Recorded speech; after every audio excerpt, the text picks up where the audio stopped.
Greetings, kindred. Happy full moon to you all.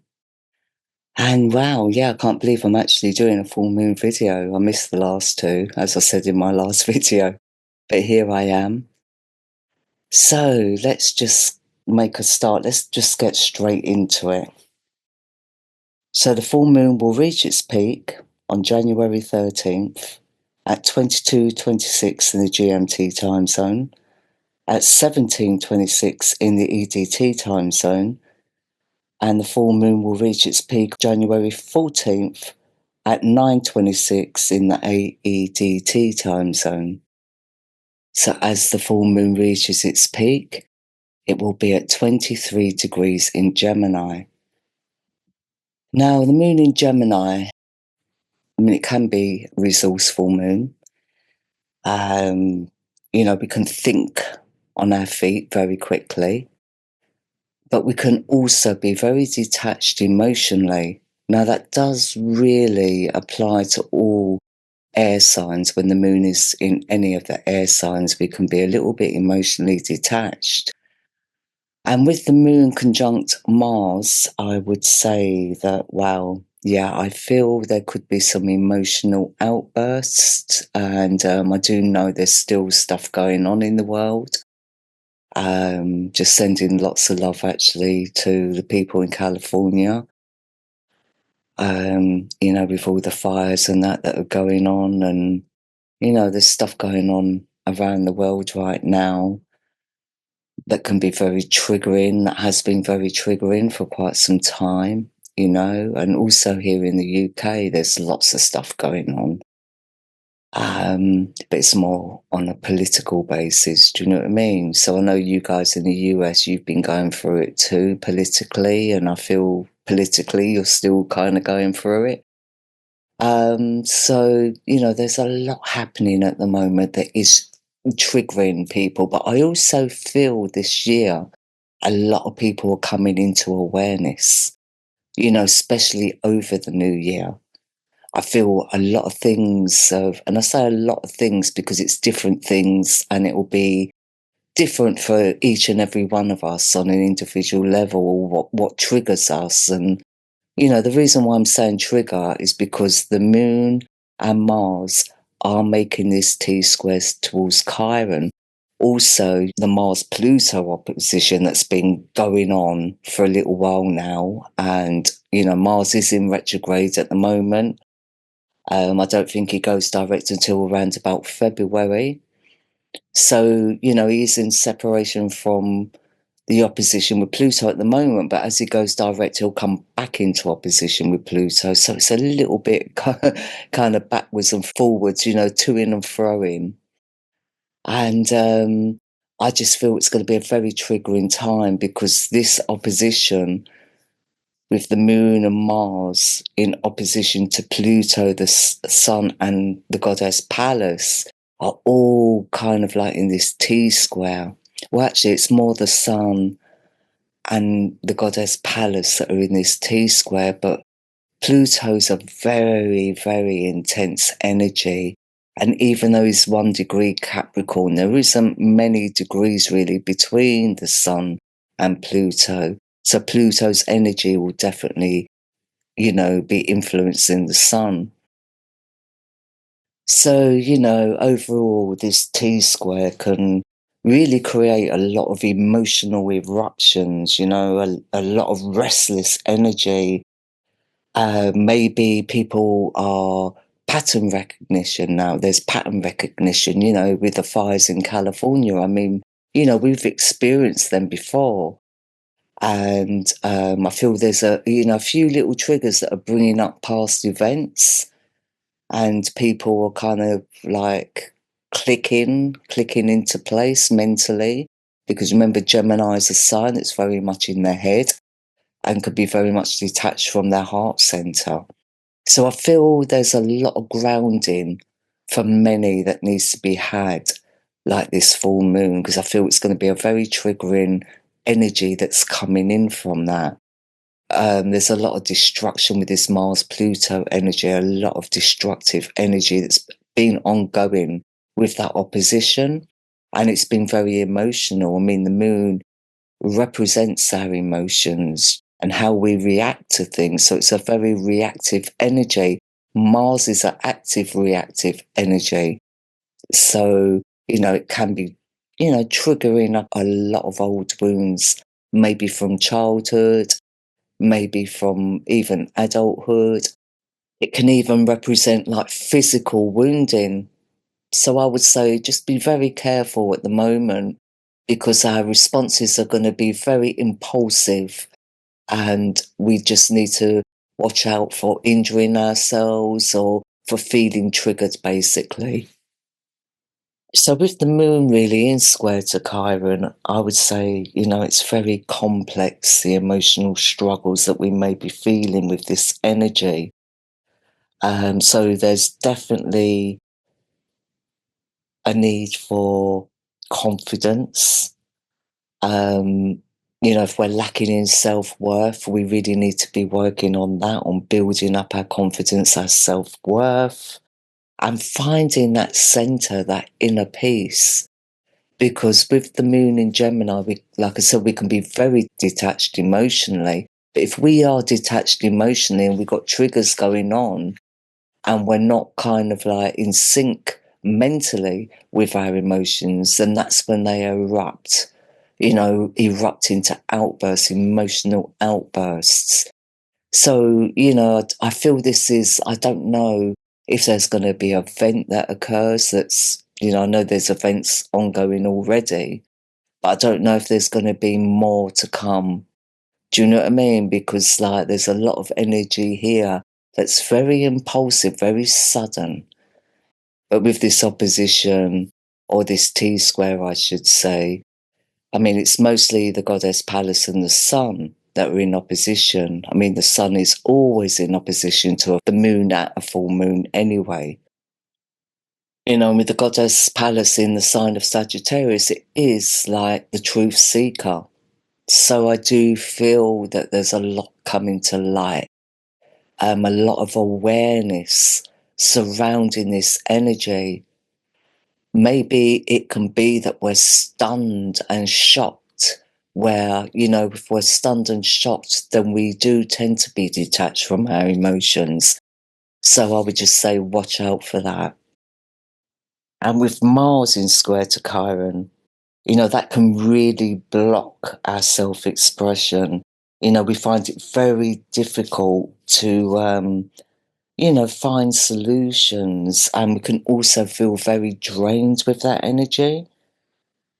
So I would definitely say if we are feeling triggered throughout this full moon cycle, then I would say like Tai Chi, yoga, nature walks, deep breathing techniques, meditation,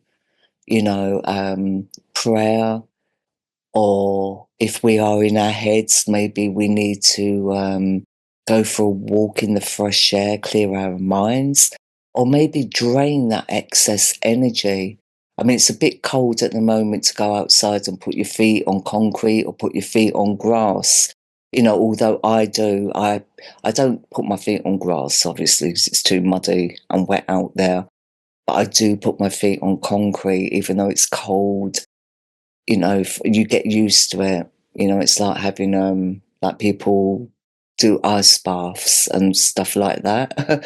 But putting your feet on concrete obviously isn't as shocking as an ice bath. But for those of you that do ice baths, this is a very good time to do that as well.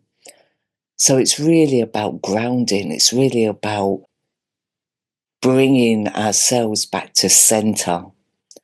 Because I feel like, many of us could be feeling drained or detached at the moment, especially this time of year in the Northern Hemisphere. Winter time, it's been pretty cold and icy this winter, actually.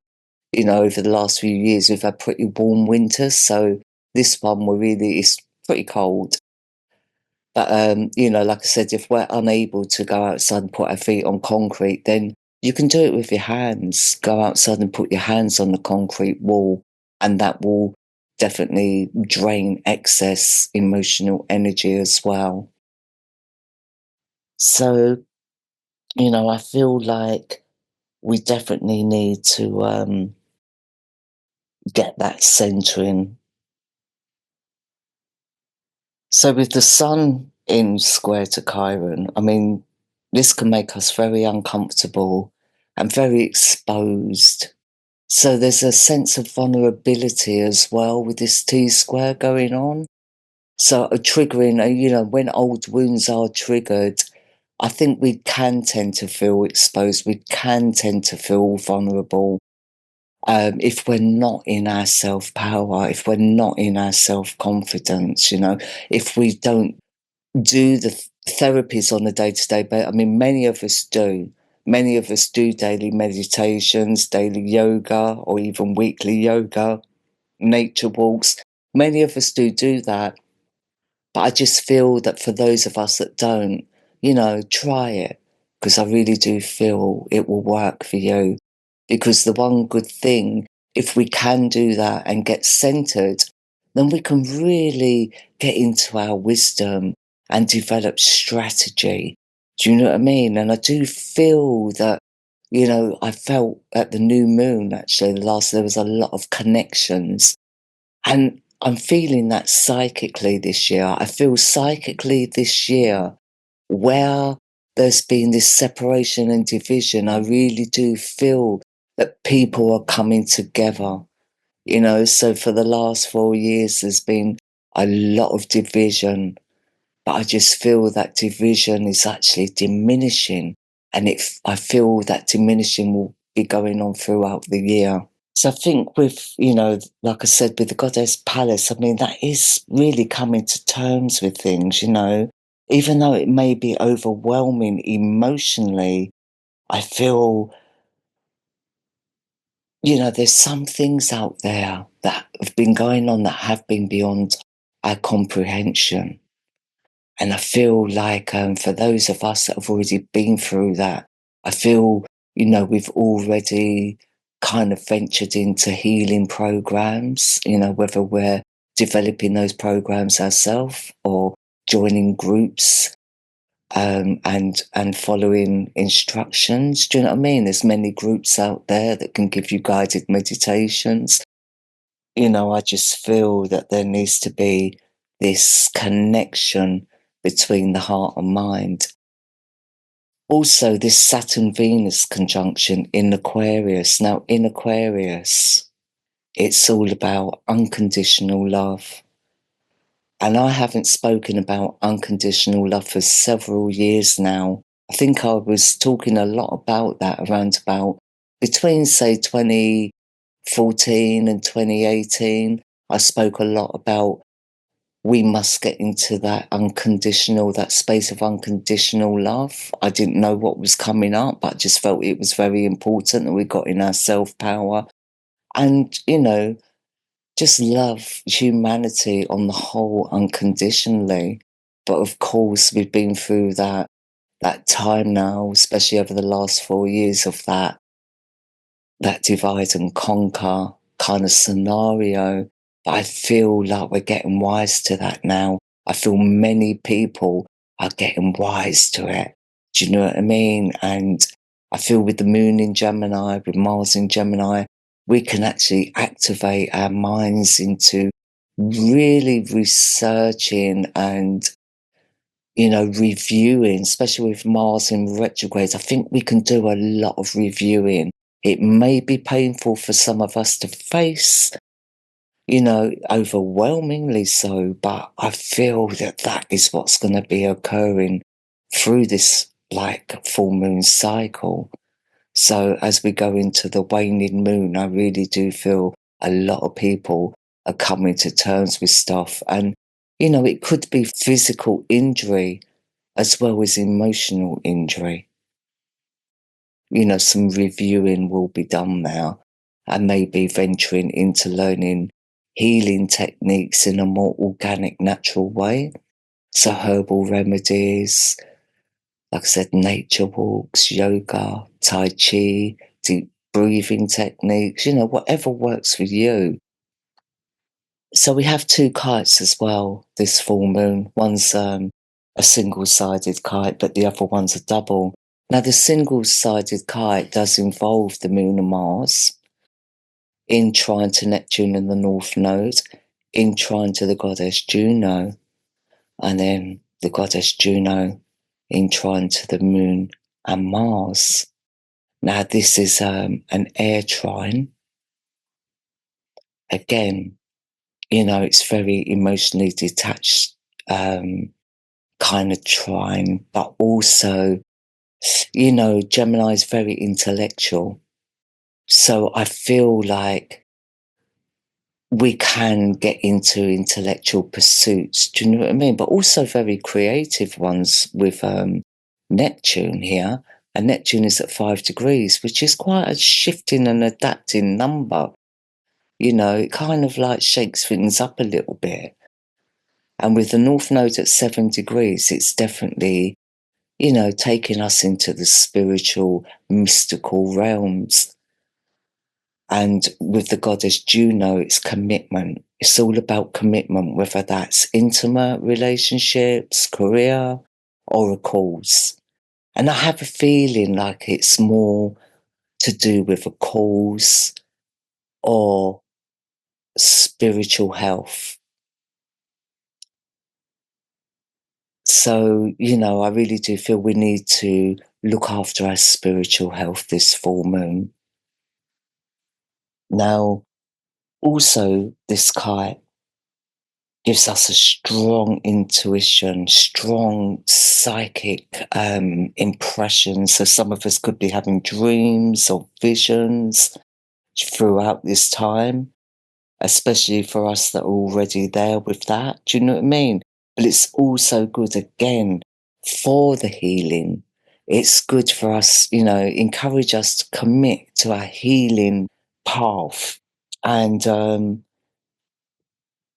it's very good as well for committing to meditation. Like I said, like sound baths, yoga, hatha yoga actually would be really good, because with hatha yoga, we're doing the breathing techniques with the yoga exercise.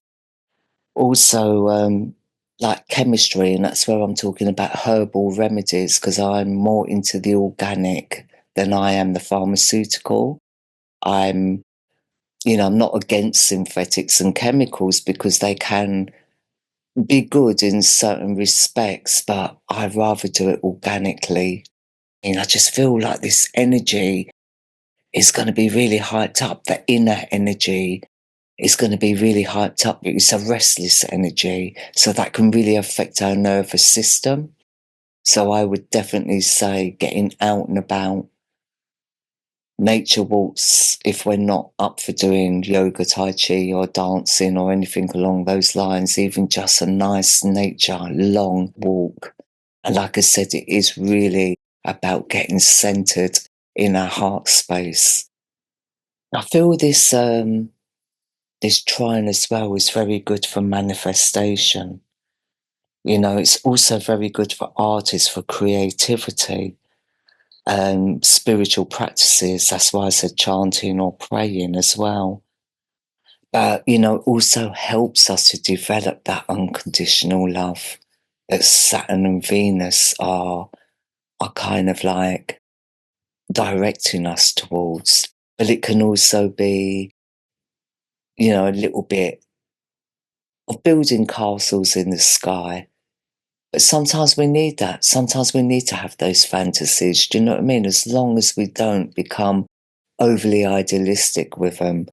Because with the Black Moon Lilith at 1 degree Libra, we can have pretty high expectations with that placement of the Black Moon Lilith. I mean, right now she's right on my ascendant Venus, Neptune, and Black Moon Lilith in my chart. So I'm really feeling her energy at the moment. But we can be very triggered, so she's touching any of your planets in Libra, in the 13 star sign chart. And just watch out for those triggers. Do you know what I mean? But again, she's there to make us face up to things, to wake us up to our shadow or to the shadow globally.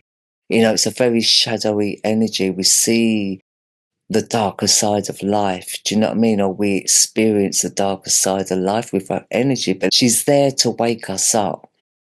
She's there for us to put our faith into the divine. Do you know what I mean? It's where we have to let go and let God. You know that phrase, let go and let God? Well, that's the Black Moon Lilith's energy.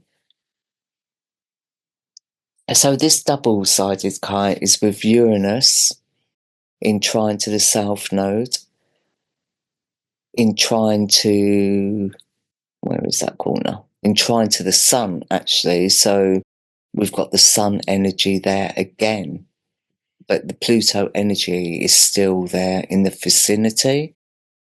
But anyway, so Uranus will be in trine to the Sun, in trine to the South Node, in trine to Uranus. I don't include the ascendant because that's really here for London, UK.